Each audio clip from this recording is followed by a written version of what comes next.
আসসালামু আলাইকুম, hi there. আজ আমি আপনাদেরকে তৈরি করে দেখাবো কলা পাতায় ইলিশ ভাপা। চলুন খুব সহজে আমরা এই রেসিপিটা ঝটপট তৈরি করে নেই। তবে যাওয়ার আগে আমাদের চ্যানেলে যারা নতুন এসেছেন তারা প্লিজ সাবস্ক্রাইব করে বেল বাটনটা প্রেস করে রাখবেন। এখানে আমি একটা পেস্ট তৈরি করব। এর জন্য পোস্তদানা নিয়েছি 1 চামচ, সাদা সরিষা 3 চামচ, আর কালো সরিষা নিয়েছি 2 চামচ, আর এখানে 4 থেকে 5টা কাঁচামরিচ রয়েছে। এখন আমি পোস্তদানা আর সরিষাগুলো ধুয়ে নিয়েছি। এবারে একটা ব্লেন্ডারের জারে দিয়ে অল্প একটু লবণ দিয়ে দিচ্ছি। সবগুলো একসাথে ব্লেন্ড করে নিব। আপনারা চাইলে বেটেও নিতে পারেন। এখানে আমি 4 পিস ইলিশ মাছ নিয়েছি। এতে হাফ চামচ হলুদের গুঁড়া আর অল্প একটু লবণ দিয়ে ম্যারিনেট করে 15 মিনিটের মতন রেখে দিব। আমাদের চ্যানেলে ইলিশ মাছের আরও অনেক রেসিপি রয়েছে, আপনারা চাইলে সেগুলো চেক আউট করে নিতে পারেন। এখন একটা ফ্রাই প্যানে কলা পাতাগুলো আমি ধোয়ার পর হালকা একটু সেক দিয়ে নিচ্ছি, যাতে কলা পাতাগুলো নরম হয়, ফোল্ড করতে সুবিধা হয়। এর জন্য 2 সাইডটা এভাবে হাত দিয়ে আস্তে আস্তে একটু সেক দিয়ে নেবেন। ভিউয়ার্স, আমি এখানে দেখুন পেস্ট তৈরি করে নিয়েছি। এবার এতে দিয়ে দিব 2 টেবিল চামচ টক দই। টক দইটা ফেটিয়ে রেখেছিলাম। আর দিয়ে দিচ্ছি হাফ চামচ হলুদের গুঁড়া, 1/3 টিস্পুন মরিচের গুঁড়া, সামান্য একটু চিনি আর অল্প একটু লবণ। যেহেতু আগে লবণ দিয়েছি এর জন্য কম লবণ দিলাম। সবশেষে দিয়ে দিলাম সরিষার তেল 1/4 কাপ। ভালো করে মেখে নিলাম। এখন কলা পাতাগুলোর উপরে প্রথমেই 1 চামচ দিয়ে দিচ্ছি সরিষার পেস্ট। এরপরে এর উপরে মাছটা বসিয়ে দিব আর উপর দিয়ে আবারও একটু ব্যাটার দিয়ে দিলাম। এখন একটা কাঁচামরিচ চিড়ে এর উপরে দিয়ে দিচ্ছি। আপনারা যদি সরিষাটা পেস্ট করার সময় লবণ দিয়ে পেস্ট করেন তাহলে কিন্তু সরিষা বাটা বা পেস্ট করার পর আর তিতা লাগবে না। এখন আমি ভালো করে কলা পাতাটা মুড়িয়ে নিচ্ছি। যেহেতু এটা থেকে একটু ঝোলটা পড়ার সম্ভাবনা রয়েছে, এর জন্য আমি 2টা কলা পাতা দিয়ে মুড়িয়ে নিচ্ছি। আপনাদের সরিষা পেস্ট যদি একটু বেশি ঘন হয়, মানে পাতলা না হয়, তাহলে কিন্তু আপনারা একটা কলা পাতা ফোল্ড করলেও হয়ে যাবে। এবার আমি সুতা দিয়ে ভালো করে এটাকে বেঁধে নিচ্ছি যাতে খুলে না যায়। আর অবশ্যই ভাঁজ করা সাইডটা ওপরে রাখবেন, তাহলে দেখবেন এর থেকে আর একদমই তেল বা সরিষা পেস্ট বের হতে পারবে না। সবগুলো এভাবে তৈরি করে নিয়েছি। এখন আমি এটাকে কিন্তু রাইস কুকারে ভাপে দিব। আমি আপনাদেরকে আজকে রাইস কুকারে ভাপা ইলিশ তৈরি করে দেখাবো। অলরেডি পানি দিয়ে আমি ভাপ উঠিয়ে নিয়েছি। এবার এগুলো বসিয়ে দিচ্ছি। এখন ঢাকনা দিয়ে 30 মিনিটের মতন এগুলো আমি ভাপে রান্না করব। ভিউয়ার্স, 30 মিনিট পর ফিরে আসলাম। আমার ইলিশ ভাপা রেডি। এখন আমি আপনাদেরকে এর থেকে একটা খুলে দেখাবো, যেটা দেখতে কেমন হয়েছে। আর আপনারা কিন্তু বাসায় অবশ্যই এটা তৈরি করবেন।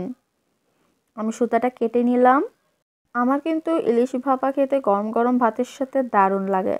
আপনাদের কেমন লাগে সেটা কিন্তু অবশ্যই আমাদেরকে কমেন্ট করে জানিয়ে দিবেন। আর যারা এখনও ইলিশ ভাপা একবারও ট্রাই করেননি তারা প্লিজ প্লিজ অবশ্যই বাসায় ট্রাই করবেন। সত্যিই কিন্তু এটা খেতে দারুণ হয়। একদমই ঝামেলা ছাড়া মাত্র অল্প কিছু উপকরণ দিয়েই কিন্তু আপনারা এটা বাসায় তৈরি করতে পারবেন। তাই ঝটপট বাসায় তৈরি করুন আর আমাদেরকে কমেন্ট করে জানান। আজ আমি আপনাদেরকে 2.5 কেজি ওজনের একটা ইলিশ মাছ রান্না করে দেখাবো। চলুন ঝটপট দেখে নেই। এখানে আমি মাছটা ভালো করে কেটে ধুয়ে নিয়েছি। এখন এটা ম্যারিনেট করার জন্য প্রথমেই দিচ্ছি 1 চামচ লবণ, 2 চামচ লাল মরিচের গুঁড়া, 1 চামচ হলুদের গুঁড়া আর 3 চামচ পেঁয়াজ বাটা। বাস এইটুকুই মশলা। এর থেকে এক্সট্রা আর কোনো মশলা কিন্তু অ্যাড করার প্রয়োজনই হবে না। মাছটা এতেই রান্না হয়ে যাবে। এখন আমি এতে একটু পানি দিয়ে দিব। এখানে আমি হাফ কাপের মতন পানি দিয়ে দিলাম। মাছটা ভালো করে মেখে এখন 10 মিনিট ম্যারিনেট অবস্থায় রেখে দিব। ভিউয়ার্স, 10 মিনিট পরে আবারও ফিরে এসেছি। এখন একটা কড়াইতে হাফ কাপ সয়াবিন তেল দিয়ে গরম করে নিয়েছি। এবার মাছগুলো এতে দিয়ে দিচ্ছি। মাছটাকে প্রথম একটু একটা সাইড ভালো করে ভেজে নিতে হবে। সো একটা সাইড যতক্ষণে হয়ে যাচ্ছে আমরা ততক্ষণে মিডিয়াম আছে মাছটাকে ভেজে নিচ্ছি। আপনারা ততক্ষণে আমাদের চ্যানেলটা সাবস্ক্রাইব করে দিন, পাশে থাকা বেল আইকন হিট করুন যাতে আপলোড করা ভিডিওর নোটিফিকেশন সবার আগে আপনাদের কাছে পৌঁছে যায়। ভিউয়ার্স, আমার মাছের এক সাইড ভাজা হয়ে গেছে। এখন আমি চুলাটা অফ করে দিয়েছি আর মাছগুলোকে আস্তে আস্তে উল্টে নিব। আপনারা যদি ফ্রাই প্যানটা ভালো করে গরম করে তারপরে তেল দিয়ে ভালো করে গরম করে নেন তাহলে কিন্তু মাছগুলো আর কড়াইতে লেগে যাবে না। সো এবার আমি এতে দিয়ে দিচ্ছি হাফ কাপ পেঁয়াজ কুচি। আমি ভালো করে চারিদিকে পেঁয়াজটা এভাবে ছড়িয়ে দিচ্ছি।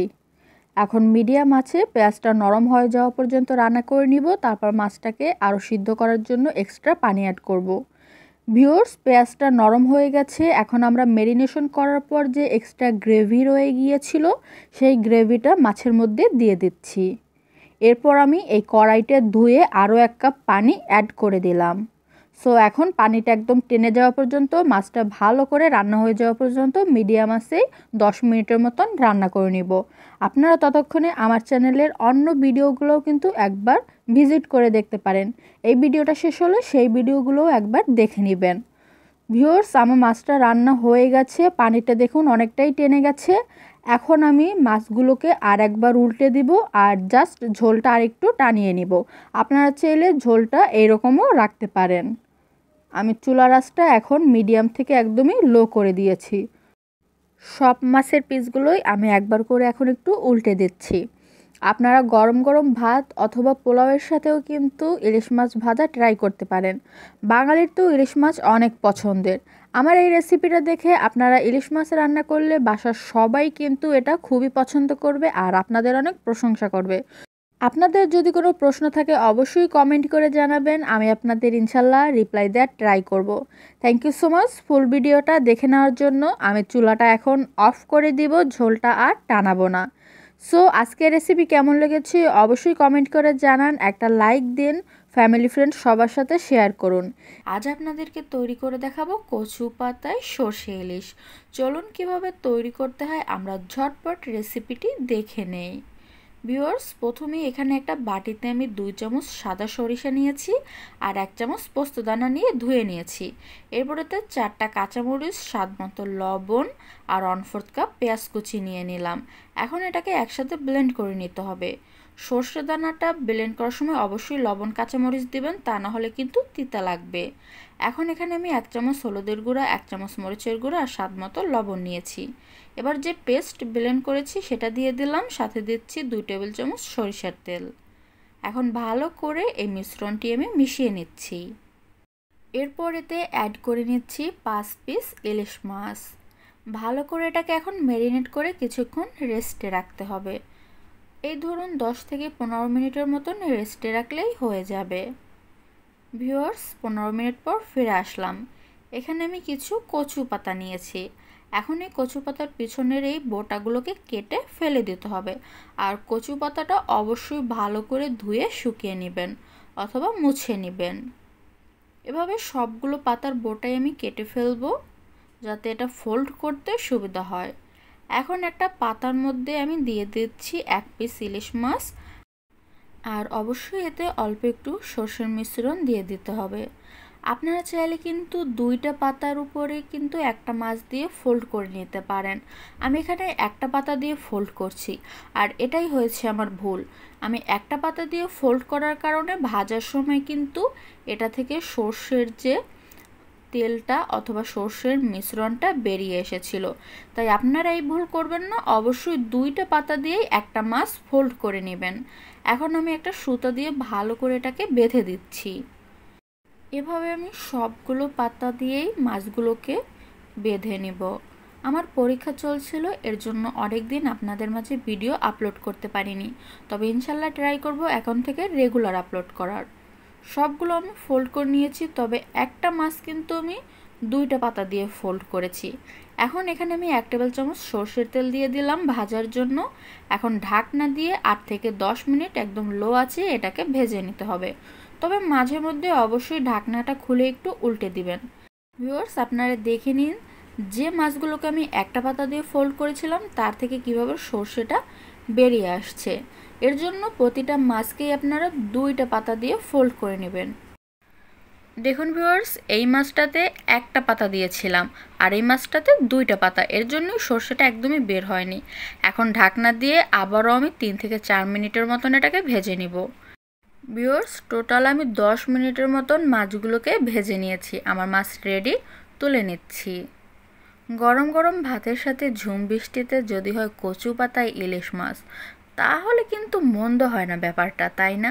তাই আর দেরি না করে অবশ্যই বাসায় ঝটপট এই রেসিপিটা একবার হলেও ট্রাই করে দেখবেন। আমি তো এনজয় করছি, আপনারাও বাসায় বানিয়ে খেয়ে আমাদেরকে জানাবেন কেমন হয়েছে। থ্যাংক ইউ সো মাচ ফুল ভিডিওটা দেখার জন্য। ভালো লাগলে একটা লাইক দিবেন, ফ্যামিলি ফ্রেন্ড সবার সাথে ভিডিওটা শেয়ার করে দিন, যাতে তারাও ইয়াম্মি ভিডিওটা দেখে বাসায় তৈরি করতে পারে। Thanks once again. ইনশাল্লাহ দেখা হবে নেক্সট ভিডিওতে। সবাই ততদিন পর্যন্ত সুস্থ থাকুন, ভালো থাকুন। আজ আসি, আল্লাহ হাফেজ।